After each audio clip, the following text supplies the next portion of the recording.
Bismillahirrahmanirrahim. Assalamualaikum warahmatullahi wabarakatuh.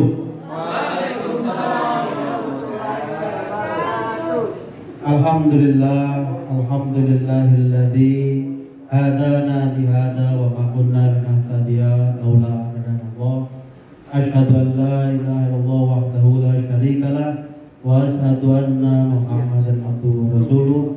Allahumma sholli ala sayyidina Muhammad wa ala alihi wa sahbihi ajmain, amma ba'du. Rekan-rekan sekalian, semua tim dari Jagatland ya. Ini suara saya kedengeran nggak? Jelas ya.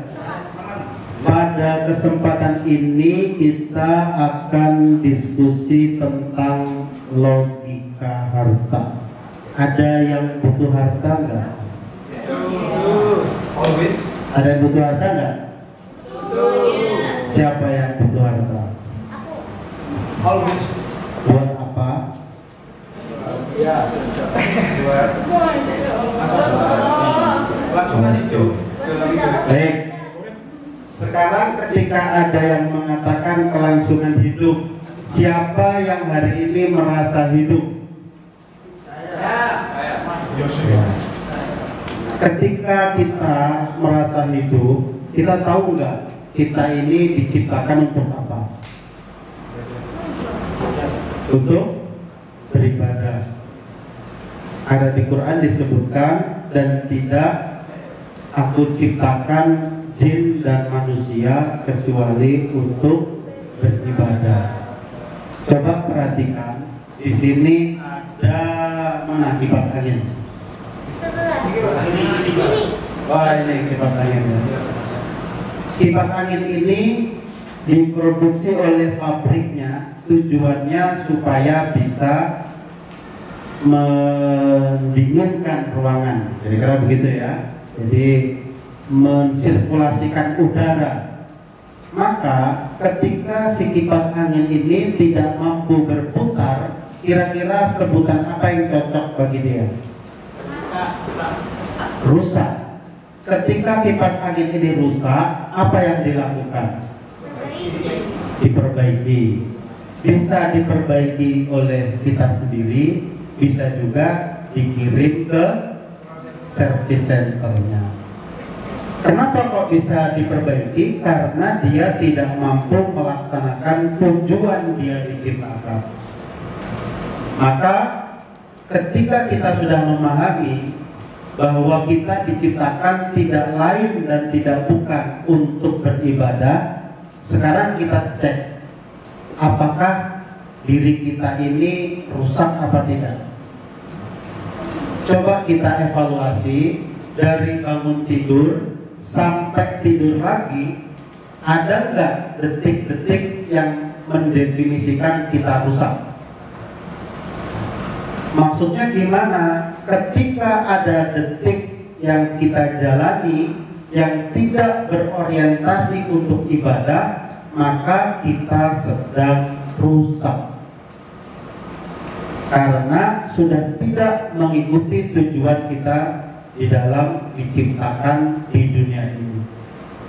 Detik ketika kita tidak berpikir pada akhirat, detik kita hanya fokus pada urusan selain akhirat, maka disitulah kita bisa jadi terlena dan terhilangkan dari tujuan kita untuk beribadah.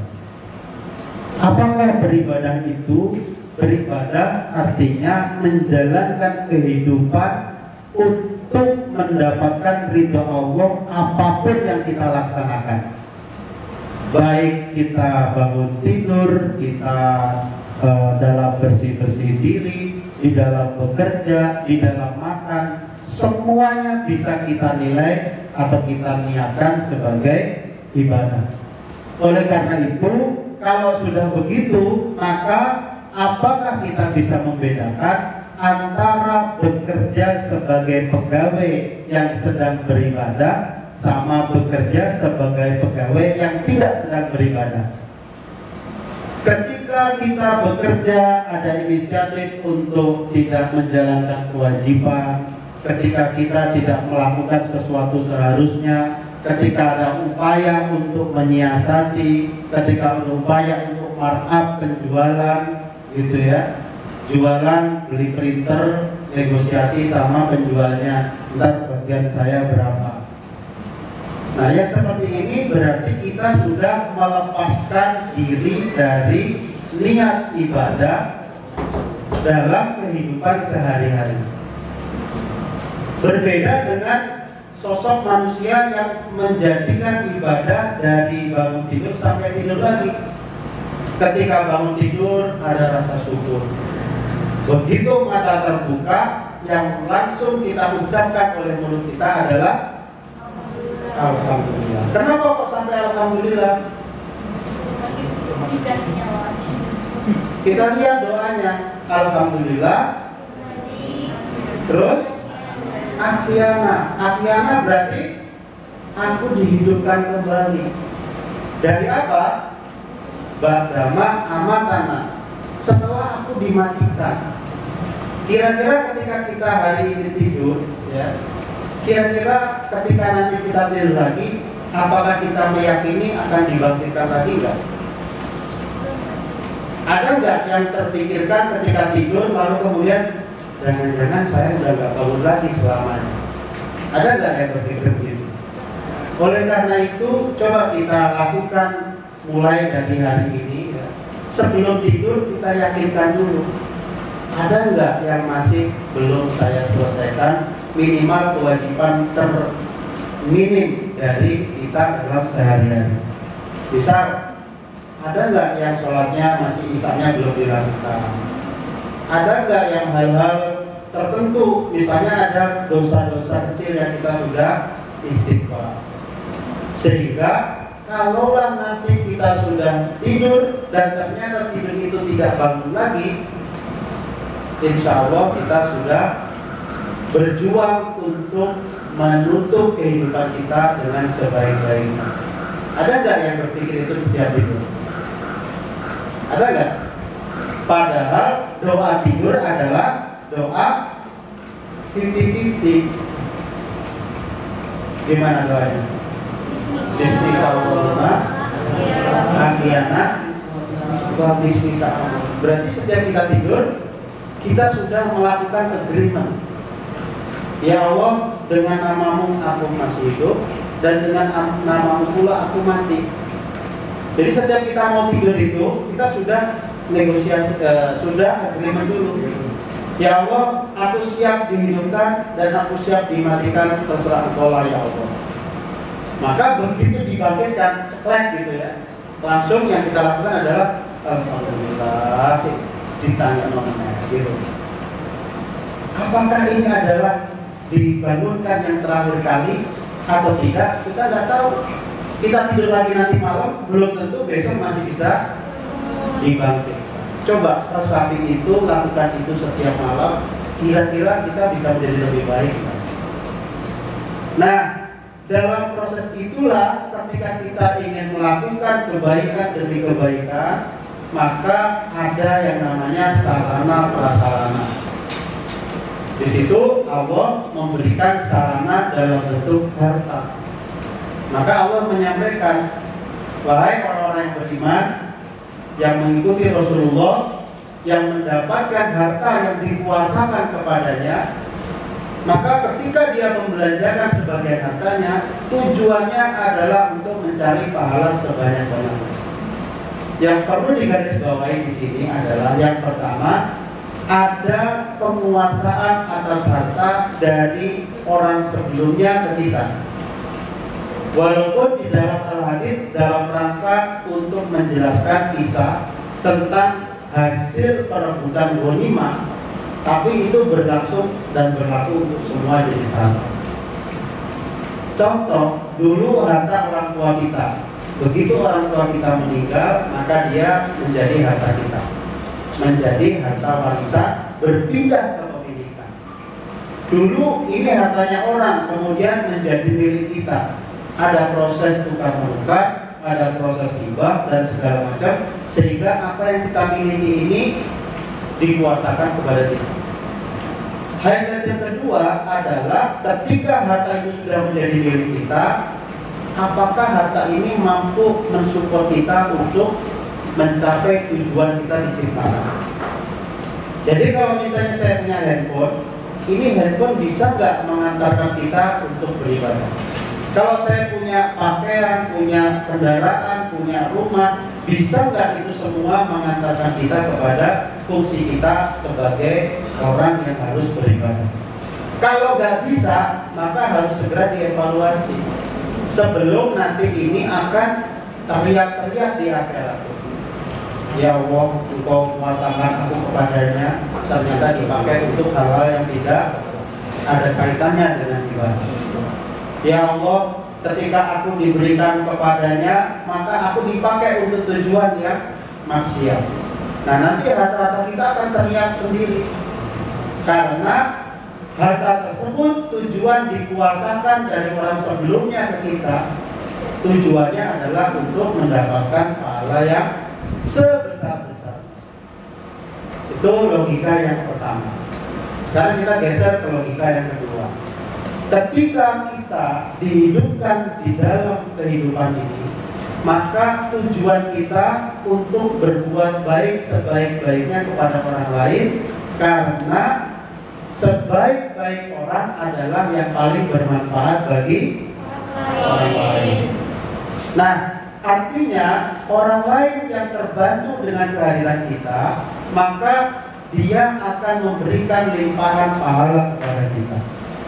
Bantuan seperti apa? Apakah sekedar dibantu untuk kegiatan rutin, atau bantuan untuk menjadikan dia berfungsi sebagaimana seharusnya? Dia sebagai manusia, tugasnya ibadah. Kita sebagai manusia memudahkan dia untuk beribadah, maka itulah kebaikan yang akan diperhitungkan. Jadi bukan handphone silakan dipakai buat nonton drakor, ada hal-hal yang kurang berguna di situ, ada hal-hal yang maksiat di situ. Akhirnya bukan melakukan kebaikan, tapi memfasilitasi keburukan, memfasilitasi maksiat. Jadi harta yang kita miliki, bagaimana caranya supaya bisa menjadikan kita sebaik-baiknya pada orang lain, yang tujuannya orang lain itu bisa terbantu untuk beribadah. Kira-kira gitu ya. Artinya apa? Logika harta yang kedua, kalau kita bisa memaksimalkan harta itu untuk membantu orang lain menjalankan ibadah. Ibadah tidak harus selalu ibadah yang seperti sholat, seperti zakat dan lain sebagainya. Bekerja untuk tujuan ridho Allah itu juga ibadah. Berarti kita menghadirkan fasilitas, yang fasilitas itu memudahkan orang lain untuk bekerja, itu juga bagian dari kebaikan yang membuat kita menjadi sebaik-baik manusia. Oke ya. Sekarang logika yang ketiga, harta dikuasakan kepada kita.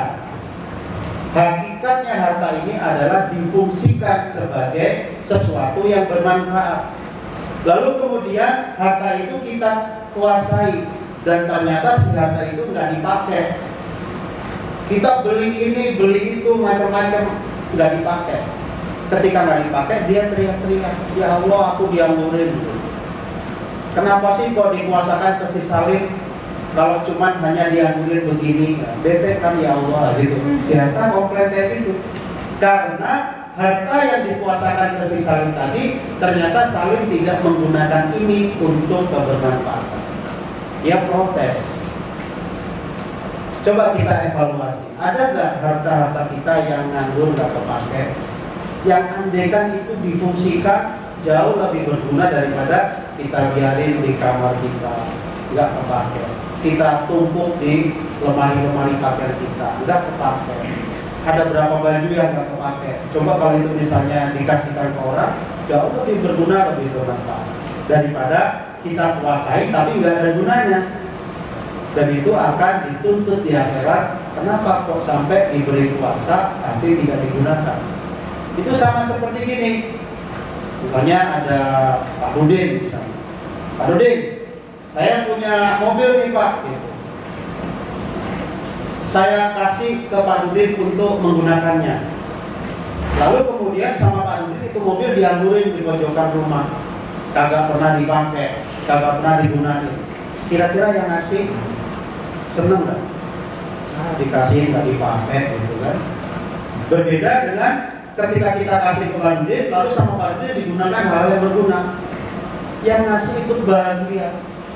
Nah ini juga berlaku untuk harta dunia. Nah dari logika-logika tadi, yang berikutnya lagi adalah ketika harta itu tidak digunakan, maka harta itu menjadi bahaya bagi kita. Tidak digunakan itu adalah sebuah kemubaziran, digunakan untuk hal yang tidak berguna itu juga sesuatu kemubaziran. Ini ada mobil misalnya, kita beli, nggak kita pakai sama sekali, nggak ada gunanya, itu mubazir. Ini ada mobil, kita pakai hal yang nggak berguna, itu juga mubazir. Jadi menggunakan tidak sesuai dengan peruntukan manfaat kita sebagai manusia itu adalah kemubaziran. Tidak menggunakan itu juga sebuah kemubaziran. Sekarang mari kita introspeksi diri kita. Harta yang dikuasakan kepada kita sudah sejauh mana memfasilitasi kita untuk mendapatkan ridho Allah. Apakah harta itu justru membuat kita mendekat kepada Allah, atau justru harta itu melenakan kita dari Allah? Apakah harta itu buat membantu orang lain lebih dekat kepada Allah, atau justru harta itu membantu orang lain menjauh dari Allah? Apakah harta itu membuat kita semakin cinta dunia, ataukah harta itu semakin kita cinta akhirat? Ayo kita introspeksi sendiri-sendiri. Mari kita evaluasi sendiri-sendiri. Kira-kira sudah seperti apa posisi kita atas harta tersebut, posisi harta atas diri kita. Apakah kita menjadi budaknya harta, atau harta itu yang menjadi kendaraan kita? Apakah kita sehari-hari berorientasi atas harta itu, atau kita sehari-hari memanfaatkan harta itu untuk orientasi ibadah? Apakah kita mementingkan harta itu, atau kita menggunakan harta itu untuk kepentingan beribadah? Ini mari kita lakukan evaluasi diri. Kita bermuhasabah diri. Apakah kita mencari harta dengan segala macam cara, atau kita menjalankan upaya kita untuk takwa dan akhirnya mendapatkan harta dari pintu yang gak disangka-sangka? Mari kita menghitung diri sendiri, mari kita mengevaluasi diri sendiri, dan kalau kita bisa melakukan mengevaluasi diri, mari kita bantu teman-teman kita.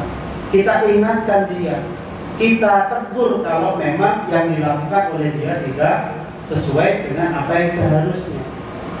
Karena kita akan menjadi orang yang rugi kalau 4 hal ini tidak dilakukan secara bersamaan. Yang pertama apa? Beriman. Yang kedua, beramal kebaikan. Yang ketiga, tolong menolong dalam kebenaran. Yang keempat, tolong menolong untuk bisa menjaga sabar. Ini 4-empatnya harus dilakukan secara bersamaan.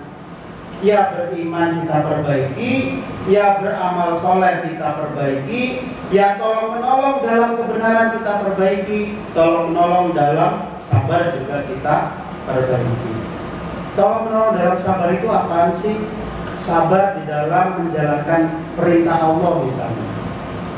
Ayo waktunya kita sholat, gimana? Kita tolong menolong enggak?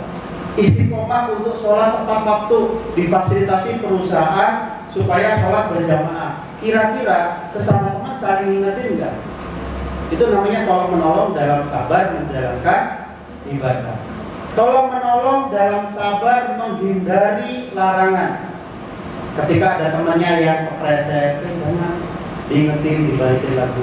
Ketika ada temannya yang buang-buang waktu, jangan, ayo kita masih makan waktu. Waktu adalah sesuatu yang pasti akan hilang. Kita nggak bisa merasakan, tahu-tahu udah setua ini. Tahu-tahu Pak Nurdin sudah seperti itu, kayak gitu ya. Padahal kemarin masih kecil, unyu-unyu, bayi, nggak terasa sudah seperti ini. Kita merasa kemarin masih SMA, tahu-tahu sekarang udah umur sekian. Waktu nggak terasa. Dan kita kita nggak tahu apakah besok masih bisa ketemu lagi. Oleh karena itu, dengan harta yang kita miliki, dengan sesuatu yang sudah dikuasai kepada kita, ayo kita sama-sama meningkatkan keimanan, meningkatkan perbuatan baik kita, meningkatkan tolong-menolong dalam kebenaran, dan meningkatkan tolong-menolong dalam sabar. Mudah-mudahan itu yang bisa kita diskusikan, semoga ada manfaatnya. Dan kalau ada sesi tanya jawab, ayo monggo silakan tanya jawab. Kalau misalnya nggak ada, ya alhamdulillah. Monggo silakan. Ada yang mau tanya?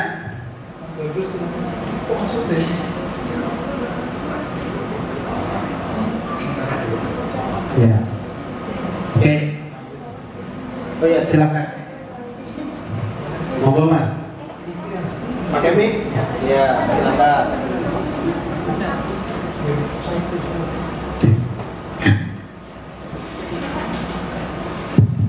Assalamualaikum warahmatullahi wabarakatuh. Waalaikumsalam warahmatullahi wabarakatuh. Nama saya Hasan, Pak. Mau tanya terkait dengan logika harta tadi. Jadi tadi kan ada beberapa logika harta dan juga perolehan harta begitu. Nah, sedangkan dari beberapa logika harta yang kemudian menjadi semacam pengikat bahwa sebenarnya orientasi harta kita ini bakal kemana gitu. Nah, sebelum ke situ sebenarnya saya mau menanyakan, andai kata harta yang kemudian kita peroleh dari sumber yang dalam tanda kutip tidak baik atau diragukan atau bahkan haram dan syubhat gitu. Lantas apakah logika-logika yang seperti ini bisa kemudian menjadi bernilai baik dengan sumber harta yang kemudian kita dapatkan dalam tanda kutip tidak baik gitu. Terima kasih Pak Salim. Baik. Kalau kita mendapatkan harta dari sumber yang tidak baik, itu sudah diingatkan oleh Allah. Di An-Nisa 29 sudah disebutkan, wahai para manusia, makanlah apapun sebagian dari yang ada di muka bumi ini dengan baik dan halal dan thayyib, halal dan baik. Dan jangan mengikuti langkah-langkah setan, karena sesungguhnya setan itu adalah musuh yang nyata bagi kita. Terus kemudian kita bisa itu Al-Baqarah ayat 168, Al-Nisa ayat 29. Dan janganlah engkau mengambil harta sesamamu dengan jalan yang batil, dengan jalan yang batil, kecuali dengan perniagaan yang suka sama suka di antaramu. Nah, jadi boleh nggak kita ngambil hartanya orang? Boleh. Boleh, asal dengan cara yang tidak batil. Cara yang tidak batil bagaimana? Cara yang tidak batil yaitu dengan cara perniagaan yang saling ridho di antaranya. Nah, ketika kita mendapatkan harta yang tidak halal, itu salah satu kemungkinannya adalah harta itu didapatkan dengan batil. Kalau harta itu didapatkan dengan batil, cara untuk membersihkannya adalah dikembalikan ke pemilik harta semua. Bagaimana jika saya dapat dengan cara mencuri, lalu kemudian saya bayarkan untuk zakat? Itu namanya bukan membersihkan harta. Membersihkan harta itu caranya adalah saya mencuri 100.000, saya kembalikan 100.000 ke pemiliknya. Itu namanya membersihkan harta. Lalu kalau zakat posisinya di mana? Posisi zakat itu adalah untuk menjadikan harta ini berguna walaupun sedikit. Kembali ke logika harta tadi, harta harus berguna. Nah, ketika harta ini tidak berguna, maka dia harus dicarikan pintu keluar agar bisa berguna. Yaitu dengan cara zakat yang nilainya 2,5% dari nilai harta ini setiap tahunnya. Artinya serendah-rendahnya manfaat dari harta yang nganggur, minimal 2,5%-nya dapat digunakan untuk orang lain. Jadi pintu zakat itu dalam rangka memberi hak kepada harta kita supaya dia berguna. Sebagai contoh, kalau saya punya rumah itu saya tinggali, rumah itu berguna. Karena rumah itu berguna, maka rumah itu bukan objek zakat lagi. Saya punya villa itu nggak begitu berguna, nggak kepake, sehingga akhirnya untuk bisa berguna maka bisa kita ambil 2,5% dari nilai villa itu supaya dia bisa berguna. Sehingga barang-barang yang tidak berguna maka dia menjadi objek zakat. Sementara barang-barang yang berguna yang kita gunakan untuk kehidupan kita sehari-hari, dia tidak menjadi objek zakat. Kenapa begitu? Zakat untuk memastikan barang yang kita miliki memiliki nilai guna. Tapi kalau kita dapatkan dengan cara yang tidak baik, maka solusi membersihkannya kita kembalikan seluruhnya yang tidak baik tersebut. Sebagai contoh, kita naruh duit di bank, dari bank tersebut dapat bunga. Bunga itu adalah sesuatu yang tidak baik, maka nggak boleh kita konsumsi. Kita kembalikan ke bank selaku pemilik harta itu.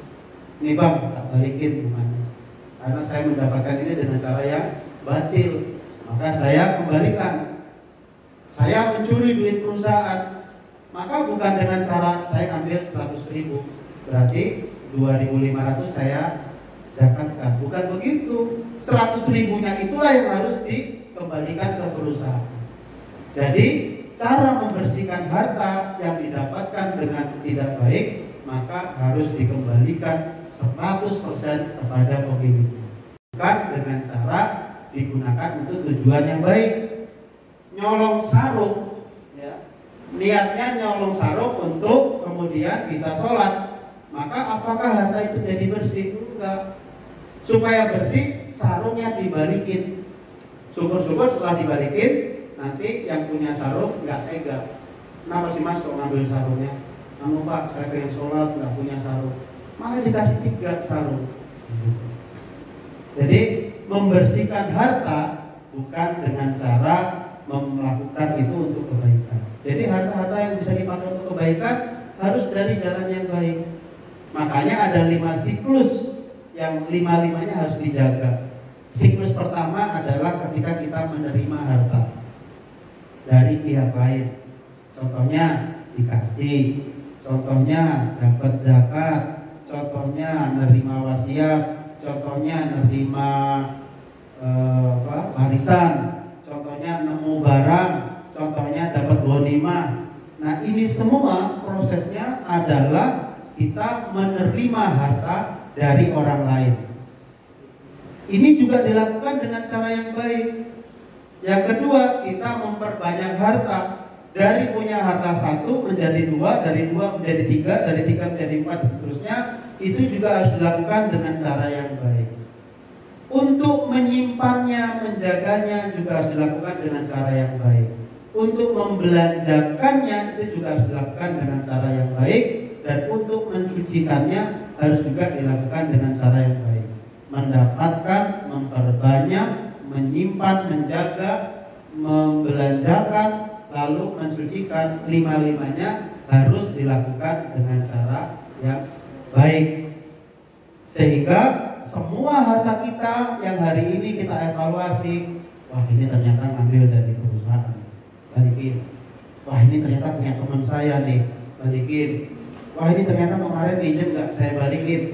Gitu. Jadi semuanya yang bukan harta kita, yang kita dapatkan dengan cara tidak benar, kembalikan kepada pemilik yang seharusnya. Seperti itu Mas Azam. Yang lain silakan. Bismillahirrahmanirrahim. Assalamualaikum warahmatullahi wabarakatuh. Waalaikumsalam warahmatullahi wabarakatuh. Sebelumnya terima kasih atas kesempatan yang telah diberikan kepada saya. Kenalkan nama saya Alsa. Iya. Alsa. Tentang logi harta, Pak. Saya ingin bertanya, Pak. ada sebagian orang yang dia meyakini bahwasanya dengan dia kerja keras dia akan mendapatkan banyak harta, sehingga dia berangkat pagi pulang pagi sehingga dia melupakan ibadahnya. Yang terkadang kalau kita lihat bahwasanya orang yang dia kerja keras seharusnya dia adalah yang mungkin rezekinya lebih, dia paling kaya, dia mungkin kerjanya panas-panasan gitu, mungkin tukang becak yang dia kerja panas-panasan seperti itu, mungkin tukang bangunan seperti itu. Tapi di sisi lain ada orang yang dia hanya duduk di dalam ruangan yang AC, kemudian pekerjaannya tetap, kemudian mungkin kerjanya hanya tanda tangan aja, dia bersihin aja keluar duitnya gitu aja. Nah, kita bagaimana mensikapi hal yang seperti itu, hal yang bertolak belakang dengan ada yang satu kerjanya, tapi di sisi lain ada yang dia kerjanya sama tapi lebih banyak lagi. Oke. Pertanyaannya, banyak harta itu berkah atau musibah? Banyak harta itu berkah atau musibah? Cobaan. Ya. Kalau logika kita banyak harta itu adalah berkah, maka yang muncul adalah penilaian kalau orang itu hartanya banyak, maka dia berkahnya banyak. Kalau orang itu hartanya sedikit, maka dia itu berkahnya sedikit. Padahal harta yang banyak bisa jadi musibah. Sudah sebegitu banyak orang yang diberi harta yang banyak, ternyata harta itu justru membuat dia semakin jauh dengan Tuhannya. Sebagaimana disebutkan ya di surat Al-An'am ayat 44, kalau orang-orang itu sudah melupakan peringatanku, maka akan aku buka kemudahan-kemudahan, akan aku buka pintu-pintu kesenangan, akan aku buka pintu-pintu keenakan. Ya. Jadi semakin orang itu terlena, semakin dia diberi kemudahan oleh Allah, semakin dia tergelincir. Yang lanjutan ayat tersebut, dan kemudian akan aku cabut, akan aku beri peringatan, akan aku jebloskan dia dengan sekonyong-konyong, nggak sempat lagi untuk memohon ampunan. Nah, yang perlu diperhatikan lagi ya, bahwa kita menerima harta ini ada kalanya dia merupakan sebuah ganjaran kebaikan kita di dunia ya, jadi dapat morsekot di dunia karena kita baik, karena kita taat gitu ya. Kemudian kita mendapatkan limpahan rezeki luar biasa. Tapi bukan berarti kalau orang melakukan kebaikan pasti dikasih harta yang banyak, karena rezeki tidak melulu soal harta. Ada orang nggak dikasih harta banyak tapi hidupnya mudah ya. Makan apa aja enak, nasi sama kerupuk sama kecap kenyang, bisa tidur nyenyak gitu kan, walaupun tidurnya di lantai nggak pernah masuk angin, itu juga rezeki ya. Dengan begitu dia lebih dekat sama Allah dibandingkan orang yang banyak harta, tidurnya terlalu nyenyak, bangun jam 2 aja nggak bisa, bangun jam 6:30 udah nggak sempat tahajud, nggak sempat sholat subuh, dan itu banyak terjadi gitu. Gak apa-apa kalau 5:30 waktu Indonesia bagian. Nah, yang berikutnya lagi ya, kita bicara tentang hukum kausalitas. Ada nggak hukum sebab akibat itu? Ada nggak? Hukum sebab akibat itu diadakan karena Allah Maha Adil, ya kan? Allah Maha Adil. Mau orang beriman, mau orang nggak beriman, mau orang ingkar, mau orang kafir, kalau dia bersungguh-sungguh, maka Allah akan memberikan seperti apa yang diinginkan.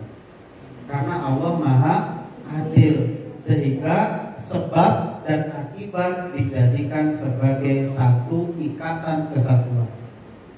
Tapi apakah itu selalu berlaku? Jawabannya enggak.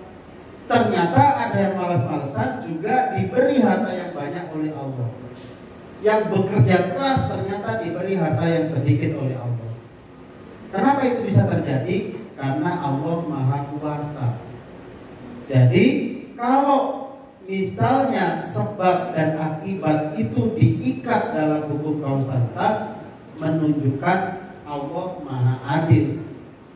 Tapi ketika sebab dan akibat itu dipotong, ada sebab kok akibatnya nggak terjadi, ada akibat kok sebabnya nggak ada, karena Allah Maha Kuasa, Allah Maha berkehendak, suka-suka Allah, mau ngasih yang mana aja suka-suka Allah.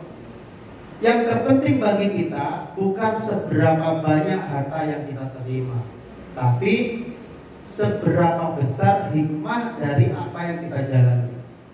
Dikasih kaya, oke. Dikasih miskin, ayo.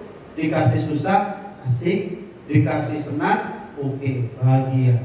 Artinya tidak ada yang salah dengan apa yang sudah diberikan pada kita. Orang yang diberi seolah-olah lebih bahagia dari kita, itu mata kita yang melihatnya. Belum tentu kenyataannya dia bahagia. Orang yang seolah-olah lebih kaya dari kita, belum tentu hatinya lebih kaya dari kita. Sehingga jangan selalu menilai dia dari sudut pandang materialnya, dari sudut pandang kekayaan secara kelihatannya. Lihat hatinya, apakah hatinya resah?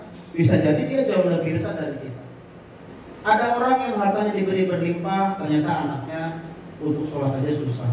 Sementara anak kita walaupun makannya mungkin apa adanya, ternyata dia bisa menghafalkan Al-Quran, lebih pintar dari bapak. Hal seperti itu banyak terjadi, sehingga kembali ke kita. Kita ini menilai harta sebagai apa? Kalau kita menjadikan harta sebagai parameter kesuksesan, maka kita sedang tertipu dengan permainan di dunia. Sesungguhnya permainan di dunia itu hanya sedang dan permainan belaka. Kalau kita tertipu, kita terjebak di dalamnya, maka hilanglah kesempatan kita untuk mengambil hikmah dari semua itu. Tapi kalau kita berhasil keluar dari lingkaran itu, maka harta yang akan tunduk kepada kita, harta yang akan menjadi tunggangan kita. Bukan kita yang berusaha menjadi budaknya harta, tapi harta itulah yang datang kepada kita. Seperti itu, Mas Asla. Alsa. Oh iya. Monggo Mas. Silakan. Waalaikumsalam warahmatullahi wabarakatuh. Mas Ridho silakan.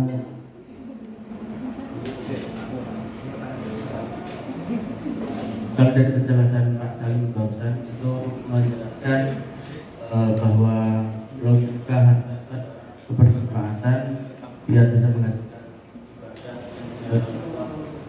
amal baik itu. Iya. Pertanyaannya sederhananya gini Pak, kita sudah diamanai oleh Allah harta, kemudian kira-kira yang perlu diprioritaskan pada kita itu poin-poinnya apa aja? Contoh, kita masih ada amanah untuk nyicil motor, rumah atau yang lain-lainnya, tentang hutang. Kemudian ada juga ke amanah ke orang tua, kemudian amanah pada anak dan istri. Kemudian prioritas-prioritas itu yang kita dahulukan itu yang mana? Iya. Sampai yang mungkin ke orang lain itu bagaimana? Kayak gitu. Oke. Terima kasih. Sama-sama. Jadi gini, ya, yang menyebabkan hidup itu menjadi mahal itu bukan hidup itu sendiri, tapi gaya hidup, gitu ya. Gaya hidup itu mahal, hidup itu murah, ya.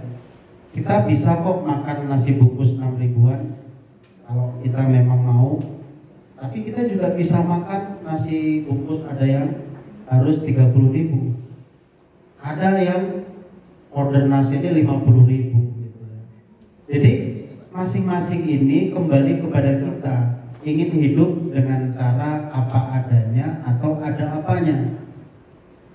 Ketika kita merasa nggak enjoy, ketika kita melihat teman-teman kita nanti jangan-jangan menilai kita sebagai apa gitu ya, akhirnya kita terpaksa melakukan hal-hal yang membuat kita melebihi dari kapasitas kita.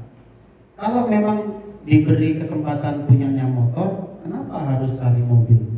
Kenapa harus nyicil mobil? Apa manfaatnya? Gitu kan? Kenapa? Yang kita harapkan hanya merupakan penghormatan, kebanggaan dari orang lain yang mereka nggak ikut mikir nyicilnya kita.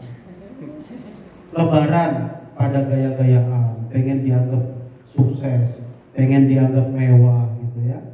Akhirnya memaksakan diri, memaksakan sesuatu yang harusnya tidak mampu. Nah, ketika dipaksakan, apa yang diharapkan? Yang diharapkan adalah, wih keren re, nah, gitu ya. Wih Mas Rito hebat re. Selesai. Setelah itu mereka pulang ke rumahnya masing-masing, kita pulang sambil bulan depan bayar pakai apa? Maka kalau pengen hidup enak, sederhanakan hidup kita. Gak usah terlalu memaksakan, gak usah terlalu kelihatan hebat. Toh itu gak ada kaitannya dengan sesuatu yang kita butuhkan. Kalau memang bisanya beli motor 3 juta, banyak tuh motor 3 juta. Gak harus beli motor yang harganya 20 juta. Sama-sama bisa dipakai, ya kan? Jadi intinya bukan tentang berapa banyak yang kita punya, tapi berapa mampu kita menghargai yang kita punya. Kalau kita memikirkan berapa banyak yang dimiliki, namun itu bukan kapasitas kita, yang terjadi penderitaan. Yang terjadi adalah hidup hari ini dibayar dengan masa depan kita. Sehingga kalau kita bicara tentang logika atau mindset kita, itu ada orang yang mindsetnya miskin. Mindsetnya miskin itu adalah bagaimana saya bisa melakukan spending demi spending dengan keterbatasan yang saya miliki. Yang terjadi apa? Gajian itu isinya ini bayar ke sini berapa, ini bayar ke sini berapa, ini bayar ke sini berapa. Gajian habis buat bayar cicilan, kayak gitu ya. Padahal sementara hidup itu nggak untuk itu. Betapa ruginya ketika kita mengorientasikan diri kita dengan kemewahan, parameter kehidupan kita dengan kemewahan. Ada orang bijak mengatakan begini, orang kaya itu hanya dihormati oleh orang bodoh. Orang pinter, ya, orang berilmu dihormati oleh orang pinter. Jadi kalau kita ingin dihormati oleh orang bodoh, maka kita harus nampak kaya. Karena orang bodoh melihat sesuatu dari wah montorire, wah idenya, wah omae gitu. Gak tahu kalau didapatkan rumahnya dari nipu, dari ngambil, dari ini segala macam seperti itu. Nah jadi hiduplah apa adanya. Kalau memang mampunya itu adalah 100.000, hiduplah dengan 100.000. Sampaikan itu ke anak-anak kita sejak kecil. Lah kalau gajinya 100.000 tapi biaya jajan anak 100.000, habis sehari. Berarti yang 29 harinya kita susah payah. Sekolah, kalau memang sekolah bisanya pakai sekolah yang dibiayai pemerintah, kenapa harus sekolah swasta? Kenapa harus sekolah yang menghabiskan uang kita? Toh intinya bukan seberapa bagus sekolah itu, tapi seberapa bagus orang tuanya di dalam mendidik anak-anak kita. Tidak ada tuh tuntunan di dalam Al-Quran dan hadis bahwa istri harus dikasih nafkah 5 juta per bulan. Gak ada tuh. Semampu kita. Mampunya 500.000 per bulan, kasihkan. Mampunya 1 juta per bulan, kasihkan. Mampunya 5 juta, ngasih 1 juta. Cek nomor-nomor. Jadi ada yang namanya nafkah istri, ada yang namanya biaya operasional. Dua-duanya ini hukum dan konsekuensinya beda. Ketika nafkah istri, berarti kita mengalihkan harta kita untuk istri kita. Mau dipakai apa aja suka-suka dia. Kalaupun istri kita laporan ke kita, itu sebagai penghargaan atas kita sebagai kepala keluarga. Tapi itu tanggung jawab dia. Ya, misalnya mau dipakai ini, pakai itu namanya nafkah. Kalau biaya hidup, maka kita membiayai kehidupan kita. Cuman yang mengelola istri kita. Jadi nggak ada istilahnya harta istri adalah harta istri, harta suami adalah harta istri, itu nggak ada. Yang benar harta istri ya harta istri, harta suami ya harta suami. Istri juga nggak boleh pintar mencari uang, di dompet, pintar amat sih cari duit di kolong meja. Karena harta suami bukan hak istri. Harta suami itu pertanggungjawaban dia sendiri. Loh kok bisa gitu logikanya? Karena ketika kita meninggal dunia, maka suami mewarisi istri dan istri mewarisi suami. Jadi tidak ada harta suami 100% harus menjadi milik istri. Tidak ada. Karena suami juga punya kewajiban selain istri. Contohnya suami punya kewajiban ke orang tuanya, suami punya kewajiban ke ponakannya. Istri yang soleha bukan istri yang ngetok harta suaminya. Istri yang soleha adalah istri yang membantu mengelola harta suaminya. Suami yang soleh, suami yang sayang sama istrinya, dikasih daripada dipakai jajan, baik kasih duit ke istri. Istriku, aku mau beli Brompton gitu misalnya, daripada beli Brompton kayaknya lebih baik buat kamu aja. Gitu harus begitu. Jadi sama-sama saling berbuat kebaikan dalam rumah tangga. Istri nggak boleh nuntut suaminya melebihi dari kapasitas suaminya. Suaminya cuma dapat gaji 2 juta per bulan, mintanya 5 juta per bulan. Itu namanya istri durhaka. Gitu mas. Jadi mana yang harus dilakukan? Semuanya kita prioritaskan sesuai dengan proporsinya masing-masing. Istri dan anak kita berjuang menghidupinya. Kalau kita rela, kita ridho, insya Allah Allah akan mencukupkan. Tapi biasanya yang seperti itu anak yang berbakti dan istri yang soleha. Kalau istrinya nggak soleha, dikasih berapapun kurang. Barang siapa yang bersyukur, maka Allah akan menambahkan. Barang siapa yang kufur, maka sesungguhnya apa? Azab Allah sangat pedih. Bapak itu tahu nggak azab Allah pedih yang menjadi persoalan di dunia? Tahu nggak? Kalau kita nggak bersyukur, kita kufur dengan nikmat yang kita rasakan, kira-kira azab Allah di dunia apa yang bisa kita rasakan secara cepat? Tahu nggak? Azab Allah yang sebegitu pedihnya itu yang sudah kita rasakan di dunia adalah rasa selalu kurang. Begitu kita kufur nikmat, maka kita selalu kurang, haus terus, pengen lagi. Itulah azab Allah yang dalam bentuk DP. Jadi di akhirat dapat azab, di dunia udah dapat DP. Handphone milik cowok itu kan, padahal udah lumayan. Melihat, aduh betulnya aku tunggu itu, melihat ini, terus melihat ke atas. Itulah azab Allah yang langsung dirasakan manusia yang tidak bersyukur. Jadi kalau Pak aku ngasih duit 1 juta, istriku kurang, ya istrinya dicek, dia ini soleha apa enggak? Tapi namanya istri tanggung jawab suami. Kenapa kok istrinya sampai begitu? Jangan-jangan suaminya nggak mampu mendidik istrinya. Itu Mas Ben.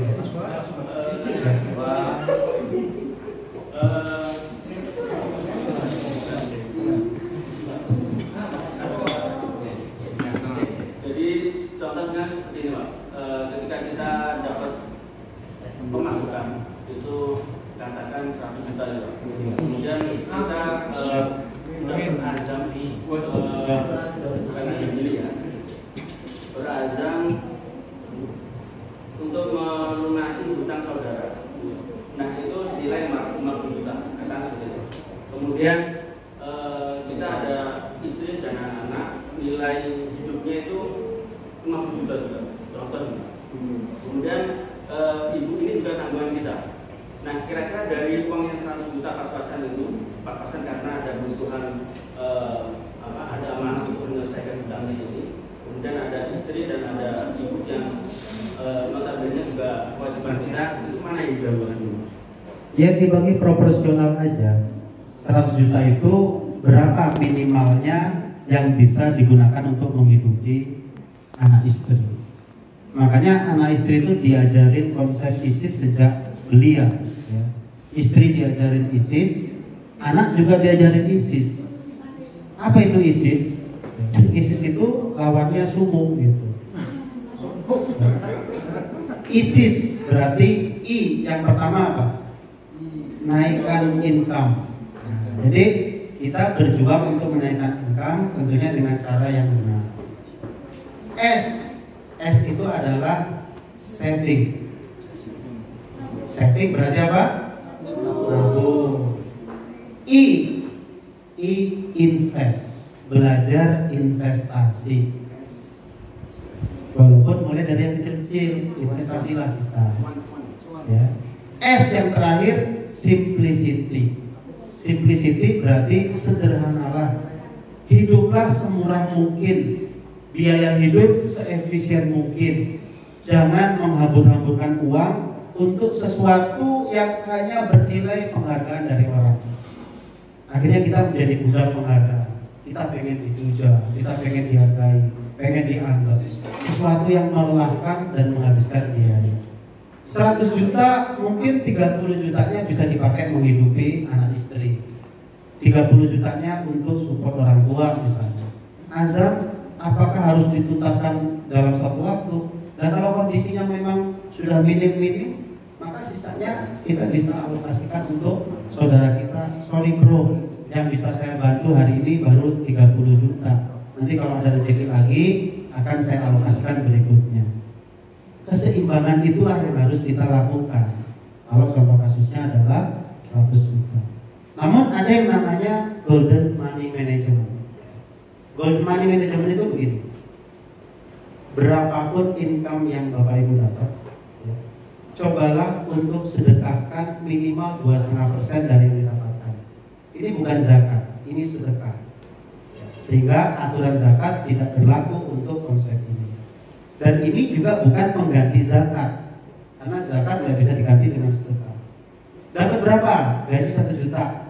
Bisa nggak 2,5%-nya disedekahkan? Berarti berapa? Berapa? Ya, 25.000 sedekahkan. Sedekahkan ke siapa? Kemana aja? Kalau bisa begitu hari dapat gajian langsung 2,5% disedekahkan. Secepat-cepatnya sebelum berubah pikiran. Gimana kalau dialokasikan? Ntar ada bakso lewat berubah pikiran. Kalau bisa cepet-cepetan.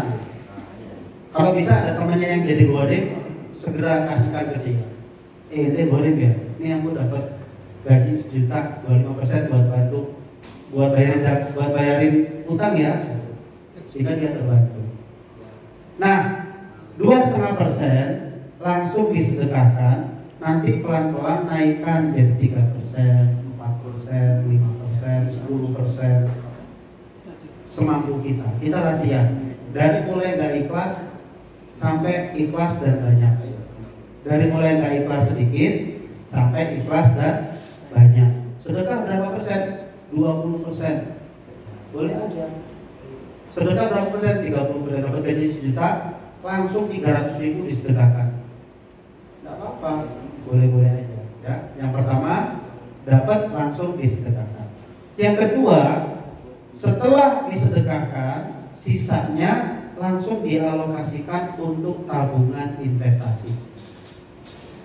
Ya. Katakanlah 10%, dapat 1 juta berarti 100.000 langsung diniatkan. Bismillah, ini saya niatkan untuk investasi. Begitu nanti ada kesempatan berinvestasi, dana ini sudah bisa digunakan. Nah, rumusnya investasi itu begini Bapak Ibu. Kalau hidup kita sehari-hari butuhnya adalah 5 juta, maka hasil dari investasi itu kalau dapatnya 500.000, berarti indeks investasi kita adalah 0,1. Karena hasil investasi mampu menghidupi kita 10%. Lama-lama kita naikin terus. Wah, ini kalau dapat 10%, udah deh tak pakai semua buat investasi deh gitu. Pelan-pelan dia naik. Kebutuhan kita masih bisa dijaga di 5 juta, hasil investasi menjadi 1 juta, berarti dia udah 20%. Lama-lama investasi kita hasilnya per bulan 5 juta, berarti investasi kita indeksnya sudah sama dengan 1. Sehingga pekerjaan kita sehari-hari dapat gajinya bisa kita kembangin terus, sehingga nanti indeksnya naik 1,1, 1,2 terus. Kita investasi sebesar-besar semampu kita, dimulai dari yang 100.000 akhirnya menjadi semakin besar. Cobalah untuk investasi. Bagaimana cara investasinya nanti kita ngobrolin di kesempatan ini. Yang ketiga, setelah sedekah lalu investasi, yang ketiga adalah kita tabung untuk kebutuhan darurat. Jadi sebelum dipakai untuk sesuatu yang sehari-hari, maka digunakan untuk kebutuhan darurat dulu. Walaupun angkanya kecil, berapa? 2%, 2,5%, 1%. Pokoknya kita tabung untuk kebutuhan darurat. Nah, kebutuhan darurat ditarget. Kalau misalnya kebutuhan darurat itu 2 kali biaya gaji, berarti kita nabung sampai 10 juta. Tabung aja 100.000, 100.000. Lama-lama jadi 10 juta juga. Setelah kebutuhan darurat, yang keempat adalah kita lakukan pembayaran biaya-biaya yang berbentuk hutang. Jadi hutang itu kita bayar di nomor 4 kalau di Badan Manajemen. Yang kelima baru untuk kebutuhan sehari-hari.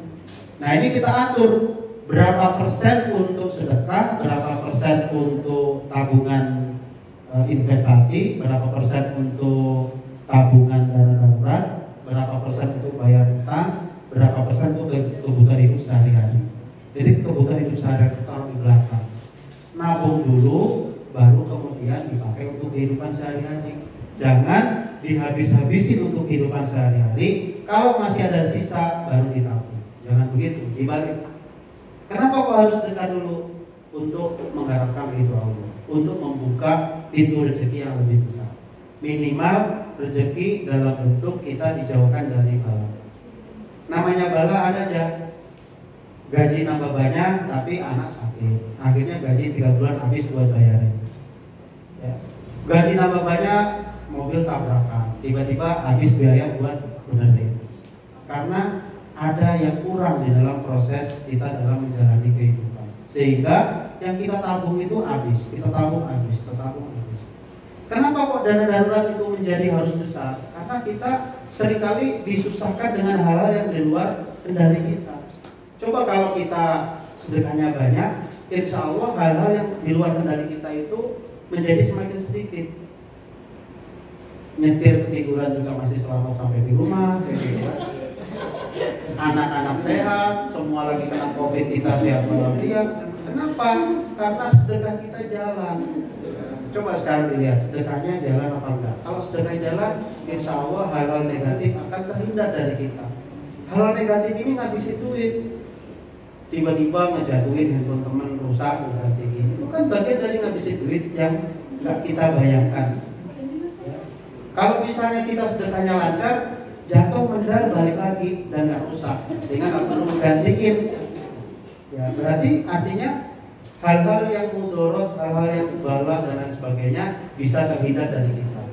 Walaupun gaji pas-pasan, tabungan untuk darurat terbatas, tapi anak-anak sehat semua. Banyak yang berpikiran gini, dana darurat kan harus besar Pak. Kalau tiba-tiba sakit gimana? Kenapa sih kok mikirnya tiba-tiba sakit? Kenapa kok nggak mikir semoga Allah menjauhkan kita dari sakit? Sehingga nggak perlu harus keluar dana darurat, sehingga nggak perlu harus cari kesana kemari dengan dana darurat, sehingga harus cari utang kesana kemari karena dipikirkan gini. Kalau nanti sakit gimana? Jadi otaknya itu sudah berpikir kalau nanti jatuh, kalau nanti sakit, kalau nanti ini, kalau nanti ini. Semua negatif, sementara kita lupa bahwa Allah Maha menyelamatkan, Allah Maha melindungi, Allah Maha berkuasa. Daripada kita minta uang untuk pengobatan sakit, kenapa kita nggak meminta sehat? Jadi kira-kira begitu Mas Gito. Masih meeting. Silakan yang lain. Terus bagus.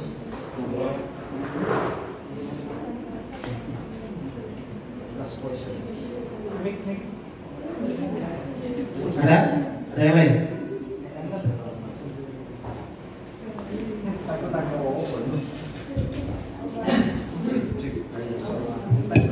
Cek. Selamat sore kawan-kawan. Selamat sore. Tetap semangat. Ya sudah, gitu aja. Jadi, enggak Pak, jadi saya sebetulnya enggak tanya, cuma dipaksa sama Mas Andi buat tanya. Saya ini enggak tahu. Cuma memang dari segi lingkungan, terutama di lingkungan saya, itu banyak anak muda yang dalam tanda kutip kok mati. Cek. Dalam tanda kutip itu pengajak banyak acara. Jadi tiba-tiba punya uang, tiba-tiba nggak punya uang, sudah nikah, tapi kondisi sudah nikah, sudah punya anak. Tiba-tiba punya uang, tiba-tiba nggak punya uang. Ketika saya tanya, ayo kerja, ikut saya, nggak mau enak saya kayak gini. Loh lah, kamu dapat uang dari mana? Nogel, kayak gitu, judi, gitu. Mudah dan enak, cepet, oke. Nah kalau kondisi kayak gitu, maksudnya kalau dapat rezeki kayak gitu, itu kan tadi yang apa namanya yang kita harus kembalikan, pencuri tadi kan kita kembalikan. Nah kalau kondisi kayak nogel dan kartu seperti ini tuh gimana gitu. Maksud saya tuh saya nggak ngerti ngomongnya apa, yang penting gimana gitu loh. Ya oke. Yang pertama ya, gimana kalau kita melihat teman-teman kita yang melakukan hal-hal maksiat seperti itu, yang pemiliknya nggak jelas, maka uang yang didapatkan dari hasil itu dijadikan sebagai milik umat atau dijadikan untuk fasilitas umum, dan yang bersangkutan berjanji tidak mengulangi kembali. Bagaimana jika sudah kita ingatkan, sudah kita kasih tahu, bahkan kita tegur, masih juga melakukan itu? Maka kita harus menyadari bahwa tugas kita adalah mengajak ke kebaikan. Masalah hasilnya kayak gimana bukan tanggung jawab kita. Kita berjuang tanpa lelah, kita berjuang untuk selalu ngajak kebaikan, kita tidak putus asa membuat dia menjadi lebih baik, itu sudah mendapatkan nilai tersendiri. Kalaupun ternyata mereka tidak menuruti apa yang kita lakukan, itu sudah urusan dia dengan Allah, sudah urusan dia dengan Yang Maha Kuasa. Kita doakan semoga ada saatnya hidayah sampai ke dirinya, dan kemudian dia menjadi baik dengan sendirinya. Saya punya kakak, yang kakak itu sehari-harinya bisnisnya bengkel. Sebagaimana diketahui, orang kalau bisnisnya bengkel cenderung belepotan, sehingga agak susah untuk bisa sholat pada waktunya, karena waktunya zuhur oli di seluruh tubuhnya, asar tangannya masih belepotan oli, tinggal ngeberesin 1-2 putaran lagi belum selesai, akhirnya tahu-tahu sudah maghrib dan seterusnya. Seperti itu, susah sekali dikasih tahu untuk bisa beribadah, untuk bisa sholat. Lalu kemudian di sebuah sore terjadi omongan antara kakak saya dengan kakak ipar saya yang lain. Nah, pada saat omongan itu sedang bicara tentang seksui. Engkau nek wayahe tuwera iso tobat gitu. Sebulan setelah kejadian itu, kakak ipar saya meninggal dunia. Padahal habis ngomong masalah seksui, ternyata 1 bulan umurnya sisa dari obrolan tersebut. Dengan kejadian seperti itu, kakak sepupu saya terpukul, dan akhirnya membuat beliau menjadi sadar bahwa sewaktu-waktu umur bisa dipanggil, umur bisa berakhir. Detik itu juga dia berangkat ke masjid untuk sholat, dan sejak itu hampir di semua sholat berjamaah selalu ada di posisi di belakang imam. Siapa yang bisa menyangka, siapa yang bisa memprediksi seseorang yang bertahun-tahun diingetin sholat begitu susahnya hanya selesai dengan obrolan sore Al-Bahri yang menyatakan Fu'ai Urib Sitsui. Itu Pak. Jadi tugas kita itu adalah berdakwah, mengajak kebaikan, melarang orang lain untuk berbuat keji dan mungkar semampu yang kita lakukan. Kalau hasilnya nggak berhasil, nggak usah putus asa, kita lakukan terus, kita jalankan terus. Mas siapa Mas namanya? Mas Bagus, Mas Good ya. Tidak boleh putus asa terus aku tak modal sisa wis.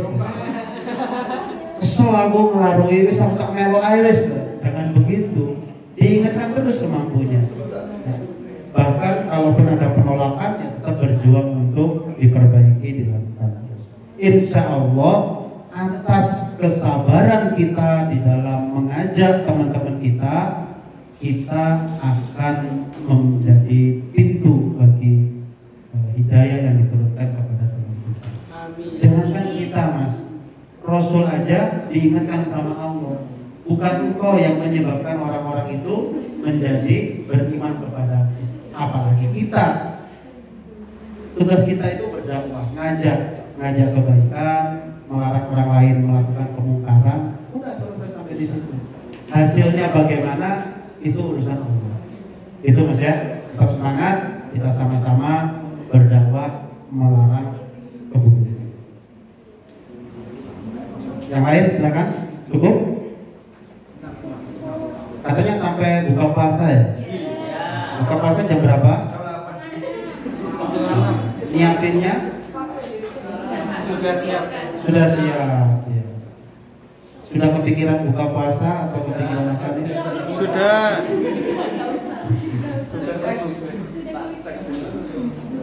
Monggo.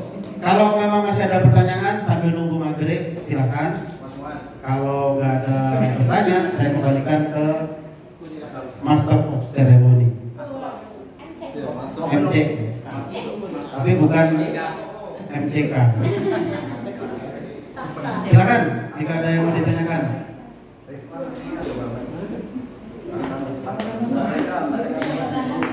Ya, para ukti silakan.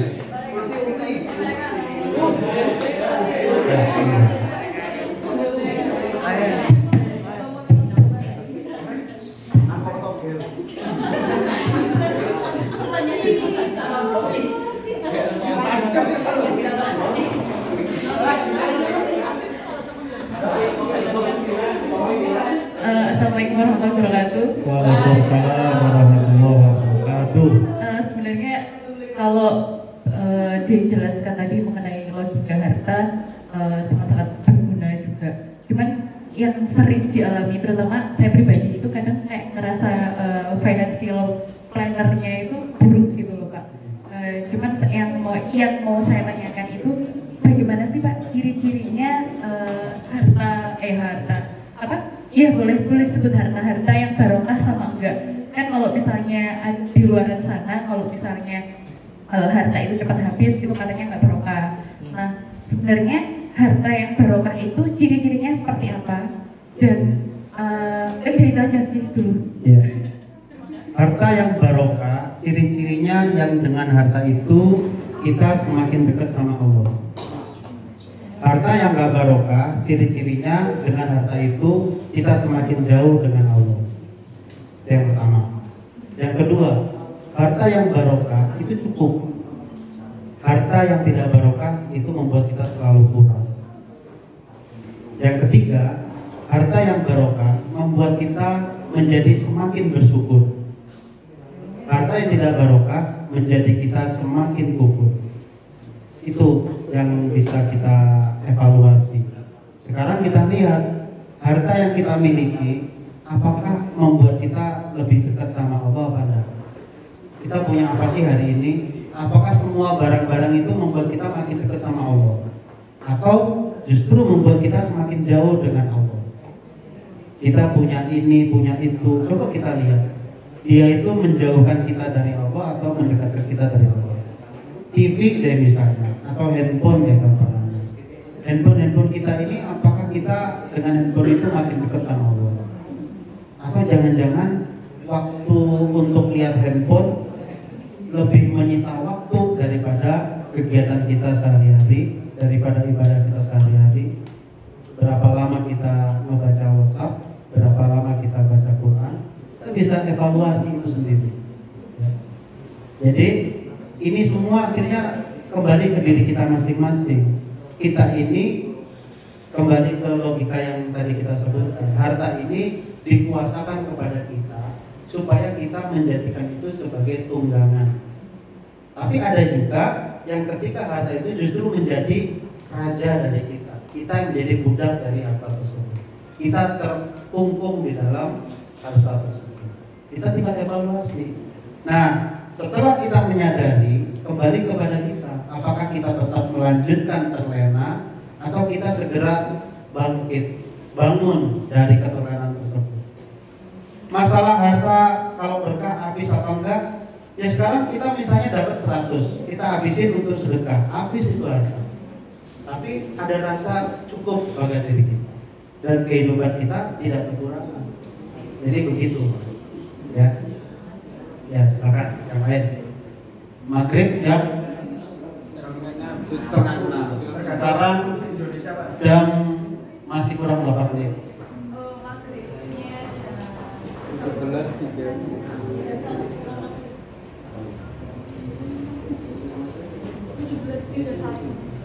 8 menit toh?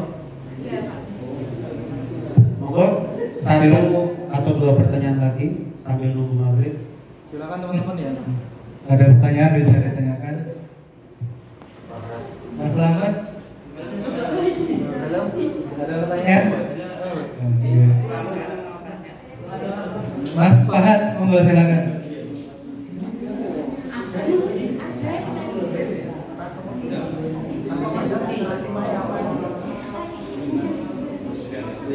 Ada enggak? Sudah selesai? Sudah cukup untuk sementara. Cukup? Mungkin langsung ke closing statement. Ya, jadi intinya kesimpulannya adalah hidup kita tidak lain dan tidak bukan ditujukan untuk beribadah. Siapa yang mendefinisikan? Yang membuat kita. Untuk kita hidup dan agar dapat menjalankan fungsi kehidupan kita, maka Allah memberikan sarana prasarana dalam bentuk harta. Dan proses yang harus kita evaluasi adalah bagaimana cara mendapatkannya, bagaimana cara memperbanyaknya, bagaimana cara menyimpannya, bagaimana cara membelanjakannya, dan bagaimana cara mensucikannya. Yang terpasti bagaimana dengan harta yang kita miliki kita menjadi jauh lebih dekat kepada Allah Subhanahu wa taala. Ingat bahwa nanti malam ketika kita tidur belum tentu besok pagi kita akan dibangkitkan kembali.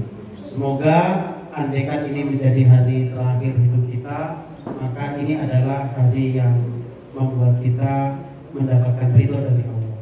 Walaupun tinggal sedetik, 2 detik sisa umur kita, jika Allah mengizinkan, maka disitulah ridho Allah akan kita dapatkan.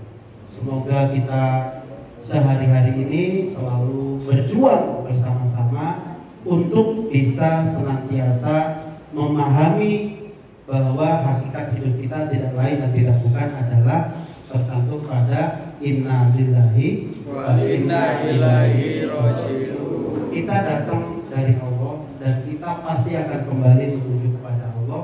Maka jangan sampai tertipu, jangan sampai terjebak, dan jangan sampai terperdaya oleh kehidupan dunia, karena ini adalah sesuatu yang melenakan, sesuatu yang membuat kita lupa kemana kita akan kembali seharusnya.